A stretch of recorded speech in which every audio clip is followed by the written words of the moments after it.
Picture a government document, one page, a few stamps, a line that reads, "This vehicle is prohibited from operation on public roads." That sentence has ended careers, sent million-dollar machines to the crusher, started lawsuits that ran for a decade. In at least one documented case, it erased an entire category of car, not just in one country, everywhere. Banned sounds simple. There are 7 different ways a car can get there, 7 levels. The higher you go, the stranger the story gets. Level 1 is just paperwork. Level 7 is something else. Level 1, the daily tax. Emission zones, London and Paris. At level 1, nobody takes your keys. Instead, they charge you enough that you eventually stop driving the car yourself. London's ultra-low emission zone covers all 32 boroughs, Greater London. Every day, every hour. Christmas Day is the only exception. If your car doesn't meet Euro 4 petrol standards or Euro 6 for diesel, you pay £12.50 each day you drive inside the zone. That's around $16. Not ruinous for one trip. Over a full working year, it gets close to $4,000. The zone went live in central London in April 2019. Boris Johnson announced it in 2013. Sadiq Khan built it 6 years later. In August 2023, it expanded to cover all of Greater London, 9 million people, 1,500 square kilometers, the largest clean air zone on Earth. The numbers are real. In the first year of the full expansion, roadside nitrogen dioxide dropped 24% in outer London compared to projections without the zone. Particulate emissions from cars fell 31%. Before the expansion, the zone raised £224 million in charges in 2022 alone. Paris took a different path. France introduced a color-coded sticker called Crit Air, that's CRIT_AIR, in 2015. Every vehicle gets a rating, 1 through 5, or non-Class A for the oldest and most polluting. In central Paris, non-Class A means locked out during peak hours. You can still own these cars. You can start them, you just pay to move them inside certain boundaries, or you don't drive them there. That changes at the next level. Level 2, the waiting room, the 25-year rule. It's 1999. You're an American car fan. You want a Nissan Skyline GTR R34. Available in Japan, money in hand, seller identified. You cannot have it. A law signed by Ronald Reagan on October 31, 1888, the Imported Vehicle Safety Compliance Act, says that any car not originally built to comply with United States federal safety and emissions standards cannot be permanently imported. The one exit? Wait until the car turns 25. At that point, it's reclassified as a historical vehicle and the standards stop applying. Before 1988, small importers were buying European luxury cars, modifying them to pass inspection, and undercutting official United States dealers. The established automakers and their dealer networks pushed back hard. Congress passed the law. Gray market imports collapsed from roughly 69,000 vehicles in 1985 to about 300 by 1995. What nobody anticipated, the wait, became a subculture. Every January, enthusiasts calculate which cars hit 25. The R33 Skyline became legal in 2023. The R34 starts crossing the line in 2024, depending on build month. Import prices spike 6 to 12 months before a model qualifies, predictable enough the dealers plan years ahead. The law has one exception, and it exists because of Bill Gates. In 1988, Bill Gates bought a Porsche 959, one of 292 ever made. Porsche never sold the 959 in America. Crash testing 4 cars and redesigning components for a model they were already losing money on made no financial sense. When Gates's car arrived in the United States, Customs seized it. He refused to send it back. He paid $28 a day in storage fees for 4,747 days, 13 years. In 1999, after sustained lobbying by Gates and others, Congress passed what became known as the Show or Display Exemption. Rare vehicles of historical or technological significance could enter the country without meeting full federal standards, capped at 2,500 road miles per year. Gates retrieved his car. It went to Bruce Canepa's workshop in California, where it was completely rebuilt. New turbos, new engine management, new emissions hardware. It came out producing 575 horsepower instead of 444. He spent $133,000 in storage fees and waited 13 years. Then, he changed federal law. Level 3. The Technicality. When the checklist wins. Some cars weren't locked out for being fast or foreign or dangerous. They were locked out because of headlights. Through most of the 20th century, the United States required sealed beam headlight units, specific standardized shapes, federally mandated. European manufacturers, designing for their home markets, built entirely different systems. When those cars arrived in the United States, they needed new front ends. Some manufacturers paid for the conversion. Most didn't bother. That's one item on a long list. Bumper height requirements, airbag specifications, side impact ratings, fuel system clearance rules. American safety standards split from European and Japanese ones sharply through the 1970s and 80s. A car legal in Germany wasn't automatically legal in Ohio. The gray market operators who worked before 1988 made their money doing conversions. A 1986 Government Accountability Office report tested 2 randomly purchased gray market cars during a National Highway Traffic Safety Administration review. Both failed bumper crash standards. One had a fuel line an inch from the fuel tank. The required clearance was 14 inches. The failures were real. So were the fixes. Expensive registered importers who could bring cars into compliance. Expensive and sometimes technically impossible for specific variants. The coupe but not the convertible. The larger engine but not the smaller. Regulations specific enough to produce exclusions that a fully road-ready car could arrive at a United States port and legally go no further. Not because it was dangerous, but because one headlight housing was the wrong shape. No drama, no trial. Just a form that says, does not conform.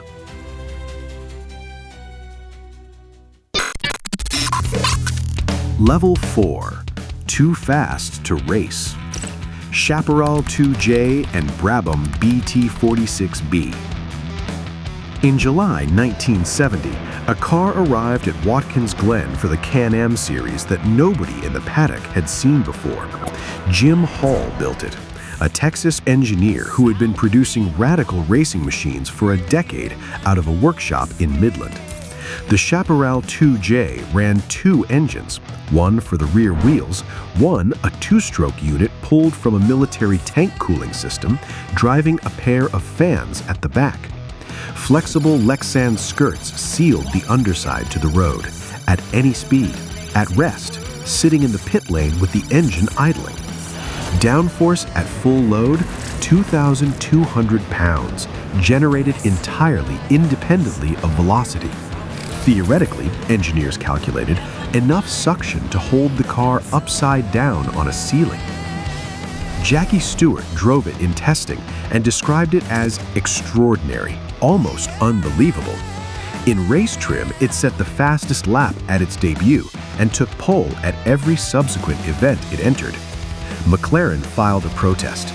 The Chaparral's movable skirts were an illegal aerodynamic device, they argued.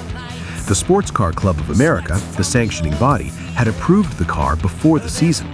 Under pressure from teams who had no interest in developing competing concepts, they reversed the ruling. Before 1971, they banned auxiliary engines from any function other than propelling the car. The 2J never raced again. 8 years later, Gordon Murray at Brabham came at the same problem differently. The 1978 Brabham BT46B used a large fan at the rear to extract air from under the car. Murray built the fan off the main engine's drive system, not a separate unit. He documented that 55% of the fan's capacity served the radiator.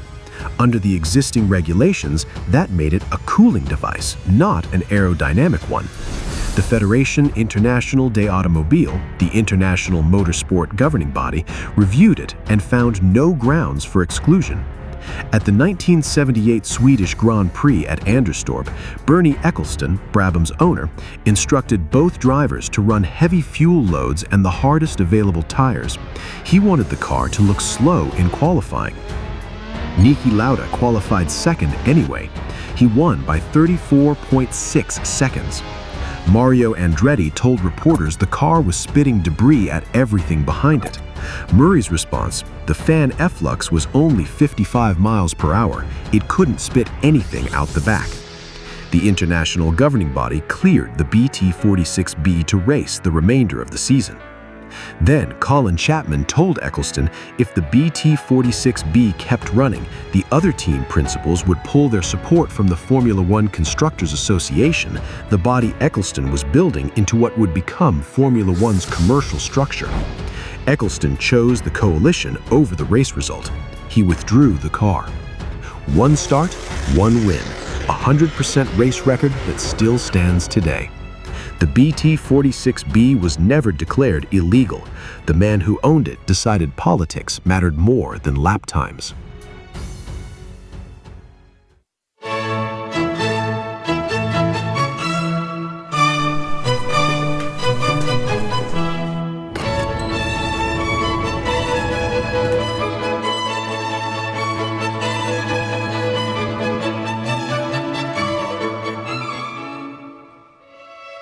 Level 5. The Maker's Blacklist. Ferrari and the customers it fires. Most bans come from governments. This one comes from a factory in Maranello. Ferrari maintains an internal registry, no official name, never publicly confirmed, but documented through enough specific cases that every automotive publication treats it as fact. If your name is on it, no authorized Ferrari dealer anywhere will sell you a new car. You can have all the money in the world, the answer is still no. The terms Ferrari enforces are clear in outline. Don't heavily modify the car. Don't resell within the first year without company approval. Don't do anything publicly that damages the brand. What counts as damage is Ferrari's decision. Ferrari doesn't explain its reasoning. In 2013, the musician deadmau5 wrapped his Ferrari 458 Spider in a Nyan Cat livery, added custom badges, renamed the car Ferrari, and drove it to public auto events. Ferrari sent a cease and desist letter. He sold the car. He told people he'd removed the wrap first. When the car appeared for sale, the wrap was still on it. Blacklisted. Justin Bieber bought a 458 Italia, painted it electric blue, fitted black aftermarket rims, and listed it for auction without telling Ferrari. Standard ownership terms require company approval to sell within the first year. Banned in 2017. The rapper 50 Cent posted on Instagram in 2020 that his Ferrari 488 wouldn't start, dead battery, and said he'd replace it with a smart car. Ferrari reportedly does not respond well to that kind of publicity. Chris Harris wrote a piece for the automotive website Jalopnik in 2011 describing how Ferrari pre-configured press cars for specific test tracks, producing lap times that regular customer cars couldn't match. Ferrari cut off his access to press vehicles for years. Floyd Mayweather bought limited production Ferraris and sold them quickly. Ferrari values buyers who hold the cars. He ended up quietly deprioritized on allocations. What Ferrari controls isn't ownership of existing cars. You can buy a used Ferrari at any time. What they control is access to the allocation queue, new cars, and especially limited runs. The cars that appreciate, the ones people actually want. Ferrari doesn't need to take anything from you. It just stops offering you anything new. No court order, no regulator. A company in a small Italian city deciding who gets access to what it builds.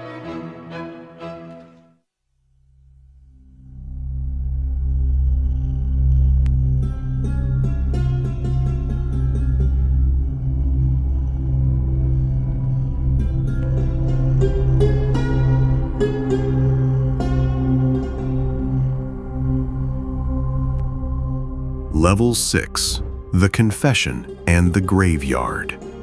Volkswagen Dieselgate. September 2015, the United States Environmental Protection Agency announced that Volkswagen installed software in 11 million diesel vehicles worldwide with one specific function: to detect when the car was undergoing an emissions test, and only then activate the full exhaust cleaning system. On real roads, these cars emitted up to 40 times more nitrogen oxides than American law allows. In a lab, they showed compliance. The gap wasn't a manufacturing defect. Engineers wrote the code. Managers approved it. The decision ran up the chain far enough that when the Federal Bureau of Investigation started its investigation, 7 Volkswagen executives faced criminal charges, and Oliver Schmidt, Volkswagen's United States Regulatory Compliance Manager, was sentenced to 7 years in federal prison. Volkswagen pleaded guilty to 3 felonies, paid $4.3 billion in criminal penalties to the federal government. Total United States settlements exceeded $25 billion. The company spent $7.4 billion buying back around 350,000 cars. TDI Jettas, Golfs, Passats, Beetles, Audi A3s from American owners who'd bought them trusting the clean diesel marketing that Volkswagen had run since 2007. 350,000 cars, back in Volkswagen's hands, needing somewhere to go. The company leased 37 storage sites across the United States.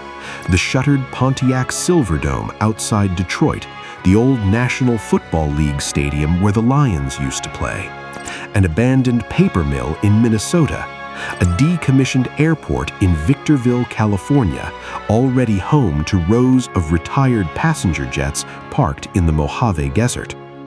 Aerial photographs went viral. Thousands of Volkswagens and Audis in perfect rows across sun-baked desert, stretching past the frame. The cars were still being maintained, engines started, tires checked, batteries kept alive, waiting for court orders on what could be done with them. Some got a resolution. Around 13,000 were fixed and resold in the United States. About 28,000 met a crusher. The rest were shipped abroad to markets with different regulatory standards. Volkswagen published no country-by-country breakdown. The software detected test conditions and switched the car's behavior accordingly. Engineers wrote that detection logic deliberately.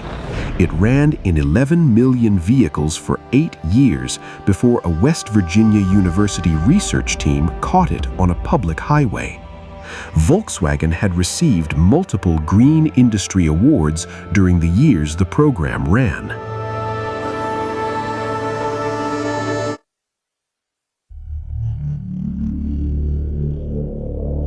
Level 7. Banned for being too dangerous. The first 6 levels all had paperwork, a fine, a ruling, a regulator with a stamp. Level 7 has paperwork too. It just comes after. Group B, 1986. Group B was the most dangerous racing category ever put on a public road. Formula One runs on closed circuits with marshals every 100 meters. Group B ran on mountain passes with 1,000 spectators standing 2 feet from the Armco, cars making 600 horsepower, no real crowd barriers. People reached out and touched the cars as they went past. Everyone in the sport knew this.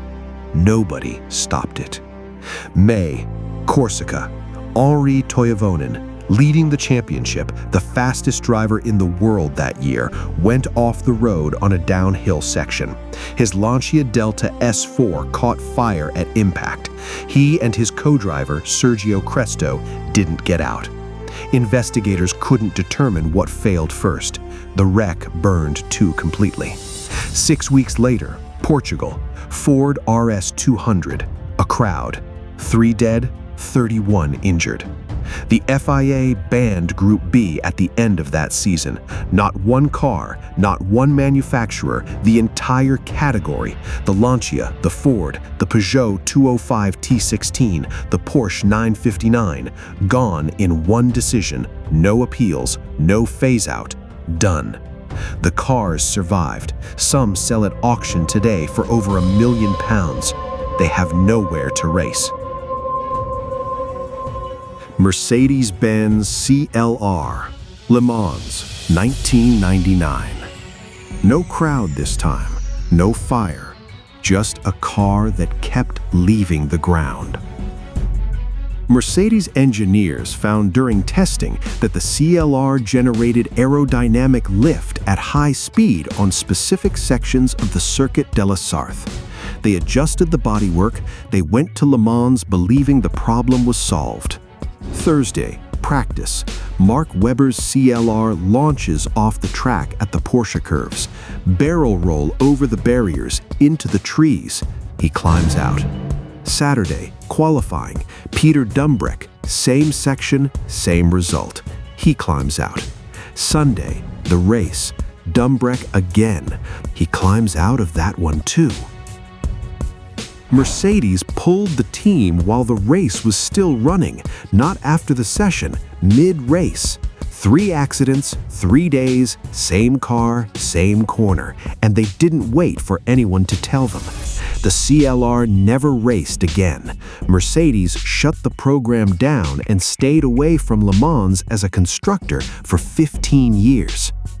Group B took years to reach its end. Faster cars each season, closer crowds, bigger crashes, until 6 weeks in 1986 made it impossible to keep going.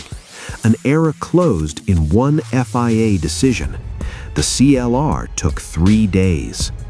Every other level on this list had someone doing the maths, weighing the fine against the revenue, the lawsuit against the settlement, the recall against the reputational hit. At level 7, the maths stops mattering. People died, or 3 times in 3 days almost did. That was enough. 7 levels. A daily charge in London that most people eventually just pay. A 25-year wait enforced by a 1988 law that one man spent 13 years and $133,000 in storage fees fighting to change.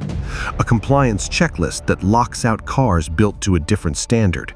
Racing rules rewritten because one machine was too fast to leave on the track. A company in Maranello that quietly stops selling to customers it decides it doesn't want. 350,000 cars lined up in the Mojave Desert, bought back by the company that built them and lied about them. And 3 machines that got banned the only way Level 7 works. Not by a regulator, not by a court, but because the sport looked at what was happening and ran out of ways to explain it away. 6 weeks in 1986, 2 countries. A Lancia that burned in Corsica, a Ford that drove into a crowd in Portugal, and a category that had been building to this for years. Faster, louder, more extreme every season until the number got too big to ignore. Then, 13 years later, a Mercedes that left the ground 3 times in 3 days at Le Mans, and a team that pulled its own cars before the race finished. Every level on this list involved a decision. Someone signed something, approved something, or in one case, aired footage they knew was staged. Level 7 is what happens when the decision is taken away from you, when the only thing left to sign is the closure notice. Which level got to you most? Leave it in the comments. I read every one.